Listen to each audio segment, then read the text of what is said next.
toddobaadkan barnaamijka hadduu allah awood leh ogolaado waxaan uga hadli doonaa mowduuca ah doorka tacliintu ku yeelan karto habdhaqanka qofka iyo guud ahaan bulshada.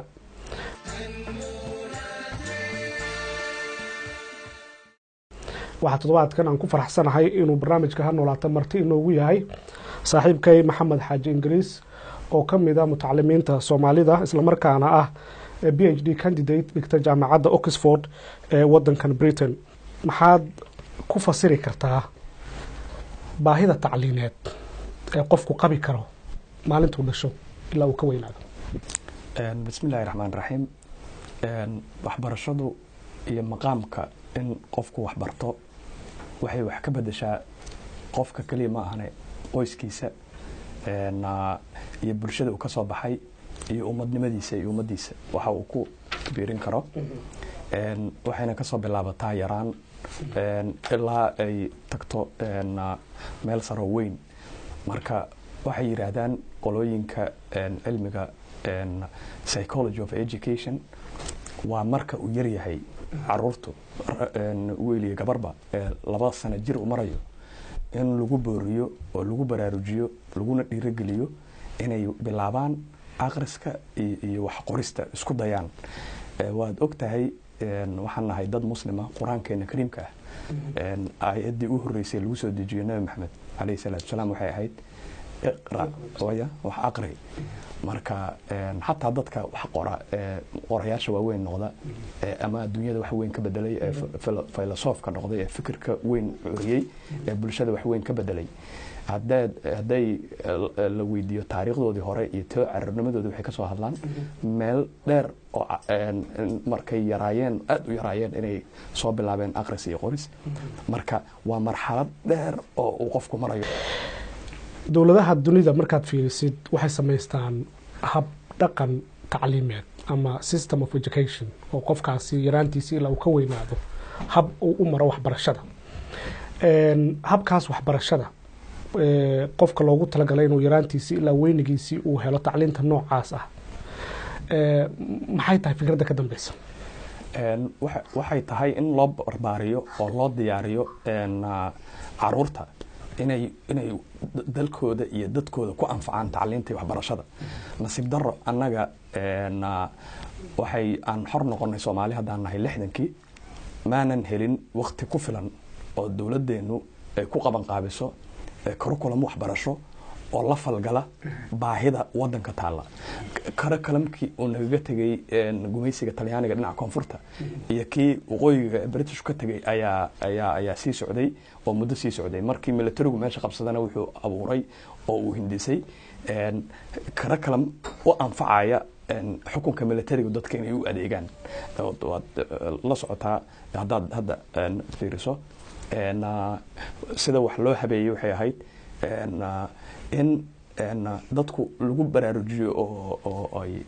shuucinimo iyo ideology militarigu ka duulayay in dadka loo barbaariyay ma ahayn wax loogu talagalay ama yani looga fakiray long term inay dhacdo. haddana wadankii waa wareer badan ka jira.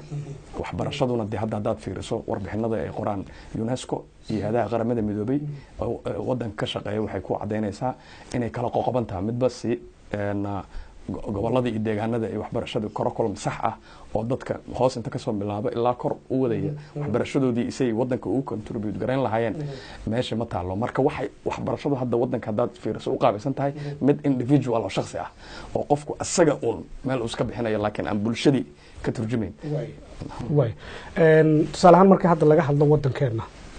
tacliinta wadankii ka jirtay muddo dheer qofku ha barto cilmigan diiniga ah oo dalka xoog ku lahaa oo aan taariikhdiisa laga sheekeyn karin iyo kan maadiga ah oo nagu cusbaa maxay saameyn ah oo ay shakhsiyan qofka wax bartay ku yeesheen oo aad leedahay waa la taaban karay marka la fiiriyo dadkii wax bartay ee wadanka soo maray?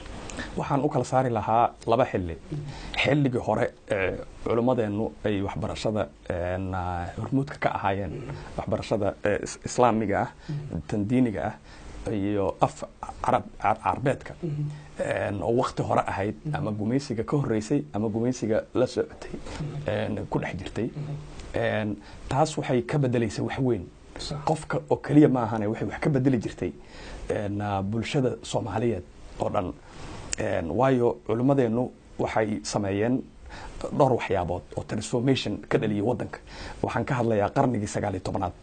culimadeeni waaweyneed hore ama qaadiriyaha noqoto ama ahmadiyada ha noqoto ama saalixiyada ha noqoto waxay wadanka ka abuureen waxaan la yiraahdo urbanization magaalayn in Soomaali magaaloodu oo ay magaalooyin asaasmaan taariikhda ummadda Soomaaliyeed waxa bilaabay culimadii dariiqooyinka ma jirin gumaysiguna wadanka markuu yimid wuxuu u yimid Soomaali oo aan magaalooyinka xeebaha mooye oo dhowr magaalo oo cayiman Seylac iyo Berbera Muqdisho Baraabe oo kaliya Kismaayadaas hadda ma jirin marka meel iska village ay ahayd oo yar oo aan la ekeyn Muqdisho iyo Baraawe magaalooyinkan kale xeebaha waqooyi bari saas oo kale waa yaraayeen hobyadaas iyo Baargal iyo Boosaaso iyo Laas Qoray iyo Ras Xaafuun siiwad marka magaalooyin yar yar ay ahaayeen waxaan magaalo la oran karin oo ay gumaysigu ku tilmaamay inay ahaayeen villages ama xaafado wax la eegay ahaayeen culimadeena marka abuurtay intay degaan meel inay xirka aasaasan dadkuna ku soo daawfeelo oo magaalo noqoto meelihii saa ku asaasmay waxa kamid ahaa magaalada Hargeysa iyo magaalooyin kale oo badanba oo wadanka kamid ah Baydhabo kamid tahay Buuraha kaba kamid tahay marka taaway abuureen waxay kale waxbarashadoodii ay la yimaadeen oo ay kala yimaadeen jasiiratul Arab for example Sheikh Aways Al-Barawi oo kale 10 sano waxbarasho ugu maqnaa Iraq markuu soo noqday waxay kala abuurayeen ay ahayd inay dadka ka ciribtiraan qabyaaladii qabiilka saad ogtahay qaab dhismeedka bulsho oo ummadda Soomaaliyeed ku dhisan tahay waa qabiil inay qabiil u abaabulan tahay waxay abuurayeen gumaysigan ka dhaxgalay oo araxda ka jabiyay hadduu dhaxgelin lahayn waxay abuurayeen wax parallel ku ah qabiilka in dadku reer hebel isu abaabulo waxay ku garab abuureen in dadku isu abaabulo community jamacooyin ay abuureen jamacadii baar dheere jamacadii beledweyne korkeeda deganeed jamacadii Hargeysa degan hatta sayidka laftirkiisa saalixiyadii waatay ayada laftirkeeda jamacooyin abuurtay meelo laftirkooda ay deegaameeyeen dariiqada Ahmadiyada de marko waatay uu ka dirayay Sheikh Cali Maye culimo u diray meel walba marka sheekhaas iyo jamacad lagu abtirsado marka dambe lagu abtirsado qabyaaladii garab taagan hatta hadaad fiiriso daraasaysid qasiidooyinkoodii inay ku cadda jidjana kuma geynayo qabiil iyo qabyaalada ku abtirsatay tana ku geynayso marka wax weyn ay ka bedeleen culimadaas run ahaan iyo waxbarashadoodiiba wax weyn ayay Soomaali ku tareen waxa yimid waxbarashadii dambe oo la saanqaaday gumaysiga oo waxaan ay yiraahdaan modern education dad badan oo gumaysigu ama kaniisado ku tababaray sida kaniisadii Jowhar ku tiilo ka saaray iyo dad badan oo markii dambe ka sii baxay iskuuladii gumaysigu laga dhaxlay waxbarashadaas wadanka uma keenin transformation xoog leh oo la mid taas culimada ay u keentay ma dhicin oo la tilmaami karo la dhihi karo inta hatta waa yaraayeen oo ilaa hadda yar yihiin dadka yani caalimka scholarska cilmi jiray cilmi ku kordhiya Soomaali yani kama soo bixin marka midaan damba dibku ka taagan yahay oo wax weyn qofkiina ka bedelin bulshada ku kordhinay marka intaan bulshada la gaarin bal qofkii shakhsiyan maxay ka bedeshay dhaqankiisii qabaliyada iyo reer ku tiirsanaanta iyo fakarkii uu ka qabay qabaa'ilka markuu wax bartay oo tacliin yeeshay ma halkii uu taagnaa mise waxba iska bedelay wax weyn oo ay ka bedeshay ma leh in kastoo shakhsiba siyahay qof ay tahay laakiin hadaad generalize garayso wax weyn ay ka bedeshay ma leh waxaana keenaya dadka wax bartay ee Soomaalida mutacallimka ah waxbarashada dhowr qayb u kala qaybsamayso waxbarashada wax bartay cilmi kordhiyay qoraal la sameeyay cilmi ku tabarucay hadaad fiirisid Soomaalida ah intooda badan ama boqolkiiba 90 wax ka badan markoodii hore waxay ka yimaadeen nolol miyi oo noloshii ka soo baxeen ayaa waxay ahayd nolol miyi ah oo qabiil dhex degan yahay qabiil ku duulay ceelal ku arkayeen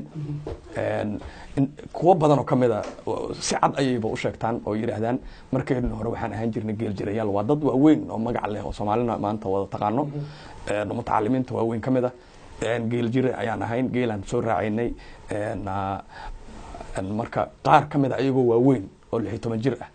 ayay miyi ka yimaadeen oo geela ka yimaadeen. markaa kadib ay jaamacada galeen, mutacalin noqdeen, professor noqdeen. waxaa ka mid ah professor Saciid Samatar oo caan ku ah inuu ugu dhintay 2 sano ka hor, laakiin mar walba uu sheegi jiray inuu 16 jir uga yimi miyiga dhulkan soonahan ku aadan Goldogob, soonaha ku aadan. waana dhul uu jeclaa, wax badan uu ka qori jiray. marka mar walba marka waxaa qofkii sheebgaraynaya noloshaas uu ka soo baxay. marka haddaan la bilaabaynaa oo hadday dhalanaysaa in dad magaalo ku dhashay oo magaalo ku barbaaray ay saan qaadaan oo ay kacaan, oo ay kor u soo kacaan, oo ay aqoontii wax ku biiriyaan. marka iyaduna dee waqti kale iyo assessment kale oo dambaysay noqon doontaa in la fiiriyo. dadka qaar waxaa laga yaabaa inay isweydiiyaan tacliintii dambe, markii dambe ay wadaadadan dambe yimaadeen oo qaarkood Sacuudi ka yimid ama Masar ka yimid, baraarugan dambe yimid ee lala dagaalamay waxyaabihii xerta iyo jameecooyinkii, waxaa dhashay in dadkii khilaaf dhex galo oo bulshadii kala daadato. tan kale dadkii kale ee dalka wax ku bartay ee dibadda loo diray, ama cilmi maadi ha soo barto ama cilmi diini ha soo barto, markii uu dibadda tagay cilmiba lama imaan bay dadka qaar qabaan ee asaga brainwash lagu soo sameeyay oo bulshadu wuxuu la soo noqday isagoon mujtamaciiba ka mid ahayn oo u arka dadkii dad liita. qaarnaba dadkii u arka inaysan diin fiican haysan, kii diinta soo bartay gaar ahaan Sacuudiga oo kale uu saameyn weyn ugu yeeshay. arrintaasi waxa sabab u ahayd dadka tacliinta dibadda loo dirayay ayaa markii hore tacliin fiican haysan oo bayskoodu uusan adkayn, mise waxa sabab u ahayd arrimo kale oo see qofkani loo soo bedelay bay kula tahay haddii arrimahaas ay jiraan? intuba waxay noqon karaan wax xaqiiqa ah, laakiin haddaan fiirino oon qiimeyno, dib u darsino qofkii culimmadan dambe ee gadaal ka soo baxay waxay bilowdeen 1950s-ka aakhirkeeda, kontomeeyadii. salafiyiinta, qolooyinkan dambe wahabiyiinta la yiraahdo, suufiyada ka duwan, waxay baxayeen ayagoo xero yaal ah oo aan tacliin toosa marin. waxay tagayeen Sacuudi Carabiya in badan oo ka mid ah, qaar Masar iyo taga waa jiraan iyo Syria meelo ka mid ah, laakiin Sacuudiga ay u badnaayeen. waxay galayeen oo laga qaadayay imtixaan, waxay galayeen jaamacad 4 sano dheh, jaamacadaha Sacuudiga 4 sano ay la imaanayeen ayagoo marka oran karto ama waxaad oran kartaa wixii ku weynaaday oo maskaxdoodii ay xamili weysay inay wax badan sii bataan. ilaa iyo maanta dadka Soomaalida Soomaalidu taqaano ee culimada u ah ee la hadasho u muxaadaraysa ma jiro, ama waa 1 iyo 2 ama maba jiraba qof aad oran kartid 10 sano oo toos ah oo waxbarasho ah oo baxthi ah ayuu sameeyey. ma jiro. 4 sano ama 2 sano, kan ugu badan ayaa 4 sano ah. marka mid inta darsay ilaa PhD level ku gaaray waxbarasho kuma jiro. hebel ma oran kartid, ma jiro. marka dhibka jirana wuxuu yahay qofka culimada ah waa scholar, waa inuu jiraa wax cilmiga jiray uu ku kordhiyey oo buug ah oo cilmi ah uu qoray. culimada maanta ama buugga la qorana ma ah buug iska qor ah, buugan qoray ama Soomaali ku qoray ama Arabiyan ku qoray ma ah, waa buug academic oo cilmi ah oo jaamacad loo qaadan karo. maanta ummadda Soomaaliyeed waa nasiib darre ay tahay, anagoon doonayna inaan qalbi jabino. ma jiro qof la oran karo buug cilmi ah uu qoray oo culimada diintu ka mid yahay oo buuggiisa jaamacadaha adduunyada looga dhigaa, ma jiro. marka taa waa taa. 2 qodob oo kale aan xusi lahaa. dhibaatadan ku saabsan dadka lagu soo sameeyay maskax bedelka ee waddan ku soo noqday waxay jiri jirtay xataa markii Soomaaliya ay xor noqotay. waayo waxaan arkay madaxweyne Aadan Cabdulle Cusmaan oo uu wareysanayo nin Mareykan oo cadaan ah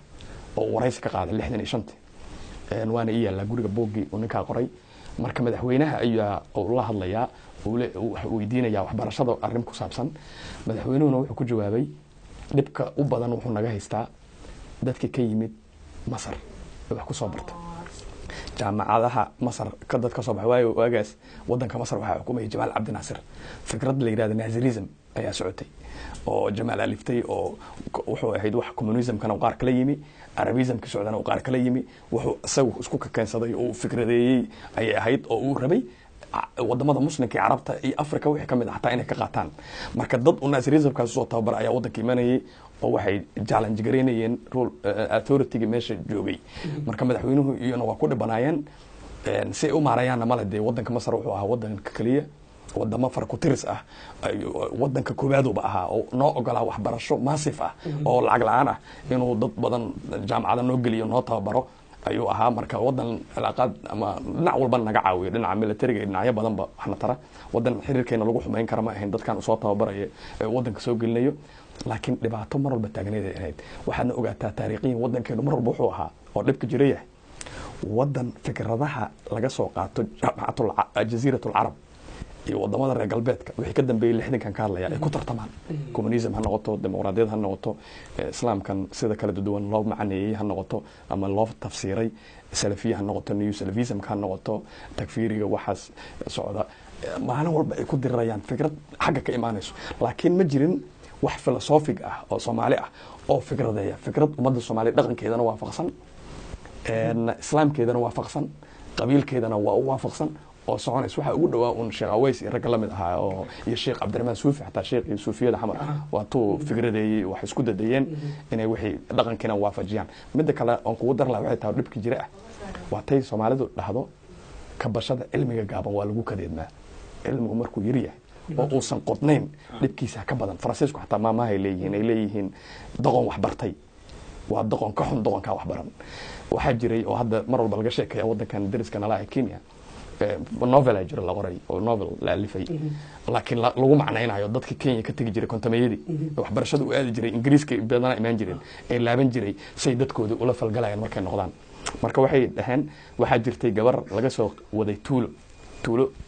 bartamaha Kenya ku taala Ingiriiska la keenay kontonkii 2 sano college dhigato jaamacad ma college ay gashay college-ka markay dhameysay wadankeeda ku noqotay neersanimo loo tababaray oo xagga tagtay ay ka shaqo bilowday tuuladii 2 sano ka hor laga soo waday ayadoo u sheegaysa dadka tuuladii inaysan garanayn af Soomaaliga uu ka soo lumay 2 sano ee maqneed marka waxay meesha codsatay in loo keeno turjumaan u kala turjuma ayadii tuuladeedii in loo kala turjumo af Ingiriis loo kala turjumo ayaa la macneynay marka wuxuu novelkaas macneynay dadka ka soo noqdo Ingiriiska si dadkooda ula dhaqmaan dad ka sareeya ka xadaarad badan ka ilbaxnimo weyn waxa aysan ogeyn inay og yihiin saasay tahayna wax 2 sano ka badan waxbarasho oo ay la yimaadeen soo qaadan aysan jirin marka hataa dad aqrisana Obama lambarkiisa bogiisa ku qoran yahay aabihii markuu ku laabto wadanka sidoo u dhaqmay aabihii yani qamri ayuu cabay jiray sababtu cabayna tahay inuu ka sareeyo dadka oo uusan la qabsan karin Kenyaanka taas lafteedan aan rabaa inaan u galno marka laga yimaado xagga cilmiga diiniga ahaa isbedelan ugu dhacay waxa la yiraahdaa jaamacadda Azhar dadka ka imanayay xitaa dad badan oo kamid ah waxay ahaayeen dad Shaaficiya oo aan khilaaf badan dadka xagga diinta Soomaalida u qabin laakiin fikirkan wahabismka ee Sacuudigu watay aqeeda ahaan ninkan sheekhan Ibn Taymiyyah la yiraahdo iyo culimo badan ay jirta oo afkaartooda ay aad xaq jir u tahay marka maskaxdooda markii lagu soo shubay dadkaas dalkii yimaadeen waxay bilaabeen inay hadalka ugu horeeyaba noqdo inay dhahaan hooyo iyo aabba xaraan isku qabtaan oo dadkii diintoodiiba ay dhibaato u geystaan taa waa garanay xaggii maadiga ah dadkii jaamacadaha loo diray ee Soomaalida ahaa ee jaamacadaha aaday iyo dadkii kale xitaa saraakiisha aaday dibadda lagu soo tababaray waxay la soo noqdeen khamri iyo iyagoo dadkii ka faana oo bataqaa intuu xabad sigaar shito kafeega gees ku caba aan dadka la hadlin arrintaas ka waran lafteeda waxaan ka eegi lahaa laba si dhinac dhaqan iyo dhinac structure-ka bulshada ku dhisan tahay dan dhinaca dhaqan ku hormaro waxa kale inta dheeri ah dadka Ruushka ay la soo noqdeen iyo wadamada Soviyetka inay ilaahnimada beeniyeen oo jiritaanka alle waxaan atheism ay dhahaan inay qaateen oo ay ilaahayba u arkeen waxaan jirin yani intay meesha intay joogeen qofka Soomaaligu wuxuu mar walba u nugul yahay waxaan khilaafiga la yiraahdo yani kala qaybsanaanta bulshada ay ku kala qaybsan tahay waxaana keenay dhaqanka Soomaaliyeed iyo qaabka bulshadeena u samaysan tahay ayaa ah kala joog midba meel ku kala go'an yahay marka waxaan u nugulnahay meel walba oon tagna adduunyada in mar walba haddaan aragno waddanka aan tagno in firqooyin loo kala qaybsanya ama firqooyin siyaasadeed dheh ama firqooyin fikri ah dheh ama firqooyin diini ah dheh inaan kala raacno wixii oo aanan dersin oon dhihin war waxani maxay yihiin war waxaan ma faa'iiday noo tahay inaan ka leexano marka waxaad ku cad oo aad garanaysaa in markii hadda dhaweyto bilooyin ka hor inay soo baxeen firqo cusub oo la yidhahdo saadicuuna alxaq oo lubnaan iyo masar dad jooga iyo ku xiran marka waa dhibaato weyn oo soomaali waxaa u nugleynayaan isleeyahay laba waxyaabood san dhinacaas structurekooda qaabka u dhisan yahay iyo dhinaca dhaqankooda oo khilaafaadkan badan uu jiro inay marka la soo noqdaan iyo dhibkan cilmiguna dee maadaama bulsho reer miyi ahaayeen dadka miyi ku noolna badanaa aysan ahayn dad dhaga xiran soomaalidu cilmiga adduunka ka dhaga xiran laakiin yihiin sidooda kale haddaad fiiriso dad aad ula socda caalamka wax ka socda oo dagaalada caalamka ka jira faransiiska iyo jarmal haddii wax dhexmarayaan la socda dhinacaas ay yihiin dad aad information uga haya inkastoo informationka ay hayaan aysan analyze garaynayn si faanqidayn falanqaynayn si sax ah marka nolosha miyi uu ka yimi oo aan waxba la kala garanayn dadku wax badan ogeyn markuu ruush tagay ama jarmal tagay wax yar soo kororsaday waxay ku abuuraysaa qalqal maskaxdiisa qalqalsan waxay dhahaan ba time of transition ku jira ama time of crisis qofka yaaba qalqalsan inuu raaci lahaa ayaa ka qaldan marka waxaa ugu dhow wadamada qaar waxay ku guuleysteen oo dhibaatooyinka la kulmay inay aasaasteen in institutionno waddanka laga furay oo qofka markuu soo noqdo uusan hore ka howlgelin ama ka shaqogelin ama in la mariyo time of transition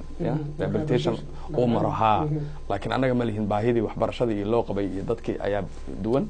marka waxaad arkaysaa dee bulshadii iyo dadkii qaban lahaa meelaha inay kala go-an yihiin waxyaabaha ay hadda soomaaliya mustaqbalka imaan doona inkastoo hadda raadadkeeda muuqdaan waxaa ka mid a arrintan ah ururadan diimeed ee dibadda ku xiran oo haddana soomaali ah oo dadkii dad soomaaliyeed ah laakiin ka amar qaata oo ku xiran dad khaariji ah ama dibadda jooga oo aan soomaali ahayn waxaan xusuustaa madaxweyne xasan sheekh maxamuud oo mar isagoo madaxweynaha tagay dalkan masar tagay oo ka qayb galay caleemasaarkii madaxweynihii inqilaabka waddankaasi ka dhacay maaragtay dambe Sisi xamar ragaa hadlay oo ku xiran ikhwaanka nimankaa la yidhaha aslaax oo ku tilmaamay inay tahay arrin qalad ah inuu madaxweynuhu ka qayb galo nin xaaraan ku yimid markiiba waxaa isweydiin kartaa qarannimada soomaaliya iyo qarankan iyo dalkan dadkan waxaa kala weyn fakarka ikhwaanka dadkan hay-addan ay ka tirsan yihiin ikhwaan muslimiin la yidhaah waxay qabto ayaa kala weyn qarannimada iyo dowladnimada soomaalida sababta u cambaaraynan waxay tahay Sisi maadaama uu mursi xukunkii laga qaaday ma isleedahay mustaqbalka xisbiyada hadda xataa haddii xisbiya loo gudbo xisbiyadaas inay noqon doonaan kuwo diimeed oo aan soomaali ahayn oo dibadda laga xukumo ها واسليهاي only diin kaliya ma ahane waxay noqon doonaan xisbiyo ku xiran wadamada dariska wadamada dibadda wadamada qaliijka wadamada carabta meelo badan waayo mar walba siyaasadda Soomaaliya waxa dadka ajnabiga loo isticmaalaa in wax lagu gaaro annaga mar walba Soomaaliya hadana waxaan ku doodnaa ajnabiga aan ugu haya faragelin ajnabiga arrimaheena ku jira laakiin waa inaan fahanaa in ajnabiga annaga aan gacmaha u soo gelino waddankeena oo annaga yani aan intaan soo qorqabanay aan soo gelinay siyaasadda oon indho u noqonay oo tusnay meeshuu ka gelayo ilaa ayagu ma ogeynay dad badan oo maanta gacmaha kula jira waddankan jiro hore u joogin waa dad la soo geliyay oo ku jira marka waa sax afkaartan ama diini ha noqoto ama siyaasad ha noqoto ama ideologically ha noqoto ama wax kalaba ha noqotee afkaarti ayaa qofka Soomaaliga waxay kala weyn tahay common interest ka waddanka iyo bulshada ka wada dhaxeeyay mar walbana de wax jiray ahayd oo taariikhiyan xataa qofka Soomaaliga mar walba wuxuu u fakaraa si international ah ma u fakaraa si oo local ah waxyaabo badan aan caawinayo ma oran karno hadda taa kaliya ku caawinaysa waxa laga yaabaa xataa inay caawinayso annaga waxaan ahayn ummad islaam ah islaamnimadeena mar walba waxay ku xiriirsaneed Usmaaniyiintii waxay ku xiriirsaneed khilaafadii waxaan conceptiga nation state oo Soomaali kaligeed hal qaran ha noqoto waxaan ugu bilowday after gumaysigii iyo 43dii waxaan bilowday ya 35 talyaaniga waxa weeye marka taa laftirkeeda wali waxay nagu leedahay effect waa inaan u fakarno si international la marno dhibaatadan qaliijka marka laga fakarayo qofka Soomaaliga uma fakaro in Soomaali maxaa dan u ay waxa laga fakarayaa si wider oo broad ayaa wixii loo aqrinayaa marka waa dhibaato weyn oo wadanka qabsan doonta waxa kamid ah taade oo ayadana dhibaato kale noqon doonta afafkan kala duwan ee dadka qurbaha ka noqon doona ee wadanka la tagi doonaan si sahlan dawladaha galbeedku access ugu yeelan doonaan waxay wadankan ka rabaan waya maxamed oo soo gabagabeynayna si loo soo saaro qofka aan rabno qof Soomaali ah oo diintiisa iyo dalkiisa ilaashan kara oo afkaaraha markay yimaadaan fikrada awood u leh fikrada iska soo horjeeda intuu isku daro kala baxo wixii anfacaya laakiin wixii qalqal gelinaya iska reebi kara sidee lagu soo saari karaa waxaa lagu soo saari karaa dhowr siyaabood waxa u weyn in la abuuro institution elite wadanka laga abuuro saad ogtahay wadankan Ingiriiska aan joogno institutiono gooni ah oo higher education waxbarashada jiro oo soo saaro dadka wadankan xukumo dadka wadankan maamulo kama soo baxaan iskuulada caadiga ah iyo kama soo baxaan institutiono u gooni ah oo ay galaan oo laga soo saaraa jiro see lagu xulaa marka hore ay ku galaan markay yar yihiin ayaaba grade lagu xulaaba oo marka la arko inay genius yihiin oo ay grade-koodu ka sareeyay grade-ka ilmaha caadiga ah taxamadoodu ka sareeyaan ilmaha kale ayaa loo diraa institutionadaas galaan ilaa heerkay kasii gaaraan hadday meel dhex ku haraan waa gooni hadday sii socdaan waa gooni marka waa in wadanka laga abuuraa institution elite ah oo lagu tababaro ilmaha waxbarashada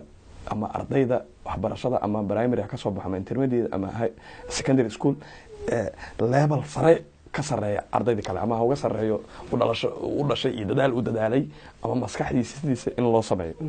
curriculum-koodana la habeeyo oo dad mutacalimiin ay isugu tagaan oo critical mind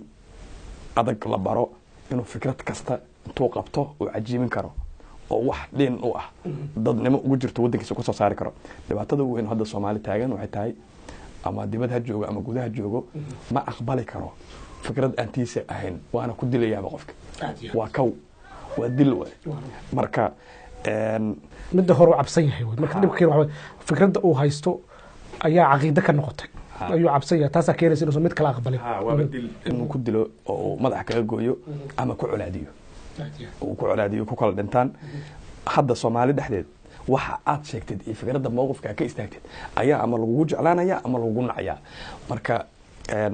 arday yar yar oo waxa jirto hadda wadamadan jaamacadahooda dhigto oo uu ahay la taliye ama dibadda jaamacadooda ka jooga la weydiisto inaan waxay diyaarinayaan saxo fiiriyo kuwa ii caawda marka oo wadamadan ay ku dhasheen ama ku koreen waa ku dhasheenba kuwa aan intooda badan marka waxay marmar qoraan wax Soomaali ku wajahan marka waxa uga yimaado colaad iyo dhibaato way weydiinayeen marka xalay weydiinayeen ay lahaayeen dhibaatadan ka waran marka waxaan ku iri ma ku qancin kartid fikradaada Soomaali oo ay kuma qancin kartaan laakiin waxa fiican hal mid inaad sameeysan sida aniga aan sameeyo kale Soomaalidu waxay u qaybsan tahay qof dulman iyo mid wax dulminayo oo la dulmay saa u kala saartidna waa adag tahay marka mar walba waa ina istaagtaa mowqif u helinaya kan la dulminayo oo dulumka kala dagaasha ama lagu culaadiyo ama lagu dayriyo ama lagu dilo waa mowqif cad oo ilaahayna ajir dhinacisa ugu helayso way marka waa in marka taa la sameeyaa koobaad oo institution noocaas la diyaariyaa hadda macquul nooma aha xilliga la joogo inaan helno curriculum loo wada dhanyahay wadanka oo dhan lagu wada hagaajiyo waa wadankii waa lagu kala qaybsan yahay sida yani loo midayn doonana waa si aad u adkaan doonto ilaa la helo dawladdu inay wadanka u suurta gashay inay gacanta ku qabato ama xeelad ama say noqotaba wax ku maaraysa ama dib heshiisiin marka waa in hadda laga sii bilaabaa macad institution weyn ah oo la helo kow waa sidoo kale waa in la sameeyaa oo maadaama hoggaanku yahay kan wadanka wax ka bedelo macadka tababarka civil servant oo kale lagu tababaro oo dawladda dadka u shaqeeyo loo wacyigeliyo not only waxay baranayaan inay shaqadoodii kaliya tahay laakiin wacyigooda guud dad dhisoo qubara ah oo sharafaysa in la helo oo in wad ogtahay hadda wadankan dad fiirsan Ingiriiska dadka civil servant ku shaqeeya senior hana waa si kale waxay galaan dhowrkii biloodba tareenino joogto ah socda oo wacyigooda lagu dhisaa joogto ah oo maalinba wax cusub ay laga wacyigelinayo oo la balaarinayo horizonkooda annaga xagga ma jirto waana waxaan wali lagu baraarugsanayn laakiin si wadanka burburka looga saaro waa wax laga maarmaan ah oo loo baahan yahay way aad iyo aad baad mahadsan tahay maxamed xaaji ingiriis ayuu ahaa oo barnaamijkan qaybtan marti inoogu ahaa qaybo kale ayaan isku arki doonaa hadduu allah awoodi la ogolaado waad ku mahadsantihiin daawashada barnaamijkan sidaa iyo nabadgelyo maxamed waa mahadsan tahay ka qaybgal oo ra'yigaaga ku biiri ha noolaato si aad u hesho muuqaallo cusub fadlan subscriber noqo si aan u ogaano tusmooyinka aad ka heshay like saar ama share leh oo si fudud ula wadaag saaxiibadaada baraha xiriirka bulshada wixii talo ama tusaale ah fadlan ha naga bakhaylin ee hoos noogu dhaaf